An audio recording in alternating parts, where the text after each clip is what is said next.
प्रयातम। प्रिय छात्रों, अब हम आपका परिचय भुजंग प्रयात नामक छंद से कराते हैं।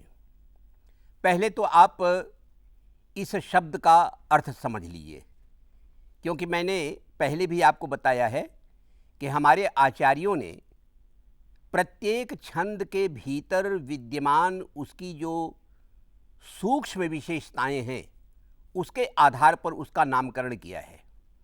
तो यदि आप नाम के रहस्य को जान लें तो उससे जो है उस छंद का सारा स्वरूप आपकी समझ में आ जाता है। भुजंग प्रयातम में भुजंग का अर्थ होता है सांप, और प्रयात माने उसकी चाल, उसकी गति। सांप जो है उसके पैर तो होते नहीं, वो आगे बढ़ने के लिए पहले अपनी देह को मोड़ता है और उसी कुंडली को फिर फैला करके आगे की ओर बढ़ जाता है। उसकी जो कुंडली है उसको संस्कृत में भुज कहते हैं, इसलिए भुजंग का मतलब होता है भुजेन गच्छति इति भुजंगः। जो अपनी कुंडली के बल पर आगे बढ़ता है उसे कहते हैं भुजंग। और भुजंग के जो उसकी गति है, भुजंगस्य प्रयातम इव प्रयातम यस्य तत् भुजंग प्रयातम। भुजंगस्य प्रयातम इव प्रयातम यस्य तत् भुजंग प्रयातम।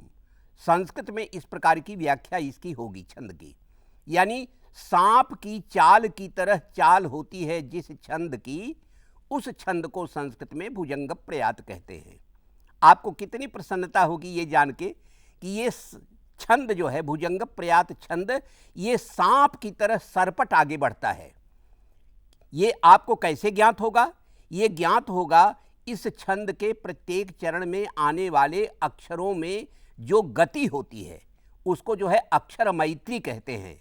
आप बड़े होकर के इसको पढ़ेंगे तो और अच्छी तरह समझ में आएगा कि हर एक अक्षर की दूसरे अक्षर के साथ एक फ्रेंडशिप होती है, एक मैत्री होती है, और छंद में इसका अनुभव किया जा सकता है। तो ये जो भुजंग प्रयात छंद है ये भी 12 अक्षरों का छंद है। ठीक उसी प्रकार जैसे आपने वंशस्थ में और द्रुत विलंबित में देखा। वंशस्थ में तो आपने देखा कि जतऊ जरऊ अर्थात जगण तगण, जगण और रगण, इस क्रम में 12 अक्षर आते हैं। द्रुत विलंबित में आपने देखा कि नभऊ भरऊ, नगण भगण और भगण रगण, इस क्रम में अक्षर आते हैं। लेकिन भुजंग प्रयात छंद एक बड़ा विचित्र छंद है जिसमें कि दूसरा कोई गण होता ही नहीं। इसमें तो केवल 4 यगण ही एक साथ एक कॉन्टिन्यूटी में आते हैं।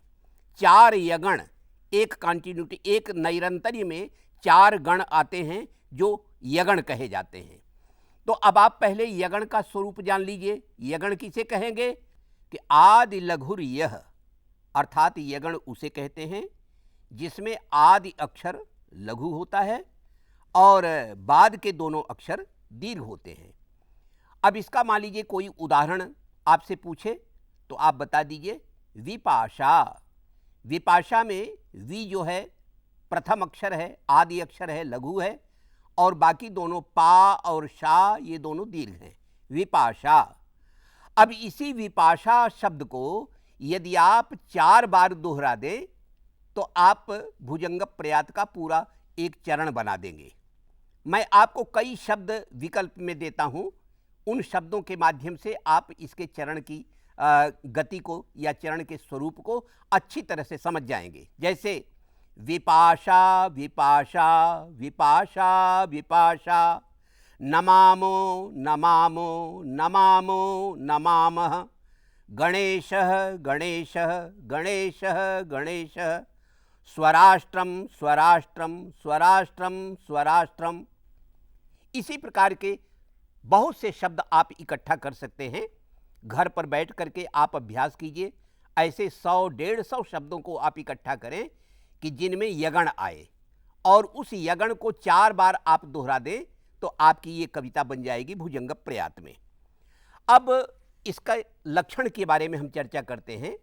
हमारे आचार्यों ने इसका लक्षण भी इसी तरह से दिया है। मैंने आपको पहले भी बताया था कि इन छंदों का लक्षण भी एक प्रकार से उस छंद का उदाहरण बन जाता है।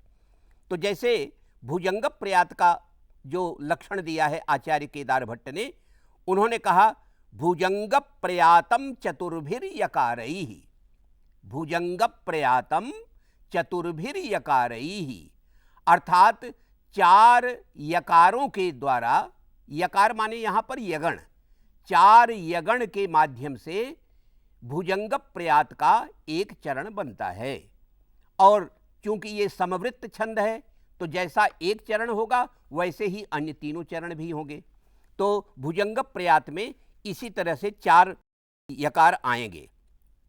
ये छंद जो है, मैंने बताया आपको कि इसमें अक्षरों की योजना इस प्रकार से की गई है कि एक जैसे भागता हुआ सर्प जैसे गतिशील होता है, उसी प्रकार सारे अक्षर भागते हुए से दिखाई पड़ते हैं। और ये बात जो है व्याख्या से कम समझ में आती है, बल्कि अनुभव से ज़्यादा समझ में आएगी, क्योंकि बहुत सी चीज़ें ऐसी होती हैं बच्चों जिसे कि अनुभव तो किया जा सकता है, लेकिन उसको एक्सप्लेन, उसकी व्याख्या करना बड़ा कठिन है। तो आप देखें कि मतलब इसमें एक कविता मैं पढ़ रहा हूँ, वो गोस्वामी तुलसीदास की है। गोस्वामी तुलसीदास ने अपने रामचरितमानस के उत्तर कांड में, जहाँ पर उन्होंने एक शिवाष्टक लिखा है, रुद्राष्टक लिखा है, वहाँ पर उन्होंने एक कविता लिखी और वो कविता बड़ी लोकप्रिय है इस समय भारतवर्ष में। उसमें जो है उन्होंने भुजंग प्रयात छंद का प्रयोग किया है। नमामीश मीशान निर्वाण रूपम, नमामीश मीशान निर्वाण रूपम, विभुम व्यापकम ब्रह्म वेद स्वरूपम, निजम निर्गुणम निर्विकल्पम निरीहम, चिदाकाशमाकाशवासं भजेहम, चिदाकाशमाकाशवासं भजेहम। आपको रुचिकर लगी ये कविता? आप देखें कि इस कविता में कितनी गति है, जिसे अंग्रेजी में फ्लो कहते हैं। कितना फ्लो है। नमामीश मीशान निर्वाण रूपम, विभुम व्यापकम ब्रह्म वेद स्वरूपम, निजम निर्गुणम निर्विकल्पम निरीहम, चिदाकाशमाकाशवासं भजेहम। इस छंद को पढ़ते समय कोई प्रयत्न भी करे तो आप रुक नहीं सकते। जैसे भागते हुए सांप को रोकना मुश्किल होता है, वैसे ही बच्चों इस छंद को पढ़ते समय इतनी गति होती है तीव्र कि बीच में आप पाठक को, गायक को रोक नहीं सकते। यही इसके भुजंग प्रयात होने का सबसे बड़ा वैशिष्ट्य है। तो मैंने आपको बताया कि महाकवि गोस्वामी तुलसीदास ने इसका प्रयोग किया है। चलिए, गोस्वामी तुलसीदास को तो हम लोग संस्कृत का भी और हिंदी का भी कवि मानते हैं, लेकिन मैं आपको संस्कृत के एक आध दो कवियों की चर्चा करूंगा यहाँ पर, जिन्होंने कि इसका प्रयोग किया है। भुजंग प्रयात छंद सच पूछे तो डिवोशनल पोइट्री यानी स्तोत्र साहित्य में, भक्ति साहित्य में बहुत लोकप्रिय हुआ। जितने भी देवताओं की स्तुतियाँ भगवान शंकराचार्य ने और प्राचीन आचार्यों ने लिखी हैं, प्रायः उन्होंने जो है भुजंग प्रयात छंद में ही उन्होंने अपनी स्तुतियाँ लिखी हैं। आदि शंकराचार्य का जो भवानी अष्टक है, भवानी अष्टक, वो तो बड़ा प्रसिद्ध है। उसमें भवानी की वंदना इसी रूप में की गई है।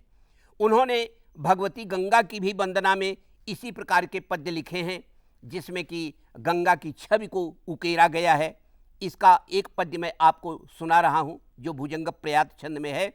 नमस्तेस्तु गंगे त्वदंग प्रसंगात, भुजंगास्तुरंगा कुरंगा प्लवंगा, अनंगारिसंगा सभंगा शिवांगा, भुजंगाधिपांगी कृतांगा भवन्ति, भुजंगाधिपांगी कृतांगा भवन्ति।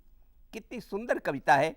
एक तो भुजंग प्रयात की छवि, भुजंग प्रयात का सौंदर्य, और उसी में ऊपर से बार बार ग ग ग उसकी आवृत्ति होने से इसमें जो अनुप्रास अलंकार की छटा आई है, इसके कारण ये कविता कितनी सुंदर है। और जब आप इस पूरी कविता को पढ़ेंगे तो यही चमत्कार, यही सौंदर्य आपको साहित्य में देखने को मिलेगा।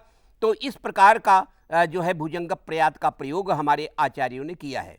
एक बात मैं यहाँ बता दूं कि भुजंग प्रयात का प्रयोग साहित्यिक ग्रंथों में थोड़ा कम किया गया है और जो स्तोत्र साहित्य है, जो देवताओं की स्तुति का साहित्य है, उसमें प्रायः इसका प्रयोग ज़्यादा किया गया है, क्योंकि इसमें गति इस प्रकार की आती है। और अंत में बच्चों, मैं एक बहुत सुंदर प्रसंग बता करके आपको भुजंग प्रयात का परिचय समाप्त करूंगा। हमारे जो है 17वीं शताब्दी में या 16वीं शताब्दी के अंत में हमारे एक बादशाह थे, शहंशाह शाहजहां। आपने नाम सुना होगा, जहांगीर बादशाह के लड़के थे शाहजहां। शाहजहां के राजकवि थे पंडित राज जगन्नाथ। पंडित राज जगन्नाथ को पंडित राज की उपाधि भी शहंशाह शाहजहां ने ही दी थी। और जब उन्होंने उनकी कविता पर प्रसन्न होकर के उनसे कुछ पुरस्कार मांगने के लिए कहा, तो उन्होंने जो है मुगल दरबार की एक सामंत की जो सुंदर कन्या थी, जिससे उनका प्रेम था, उन्होंने उसी का वर्णन किया और कहा कि महाराज, मैं इसको अर्धांगिनी बनाना चाहता हूँ। और बादशाह इतना प्रसन्न हुआ कि उसने उनकी इच्छा मान ली। ये एक किंवदंती हो सकती है, लेकिन ये एक इतिहास के रूप में संस्कृतज्ञों को ये कथा मालूम है। तो उन्होंने, पंडित राज जगन्नाथ ने अपनी जो इच्छा व्यक्त की थी बादशाह से, वो इच्छा भी उन्होंने भुजंग प्रयात छंद में ही कहा और कहा कि हे शहंशाह, न मैं आपसे हाथी मांगता हूँ, न घोड़ा मांगता हूँ, न मुझे राज्य चाहिए और न कोई और ऐश्वर्य चाहिए।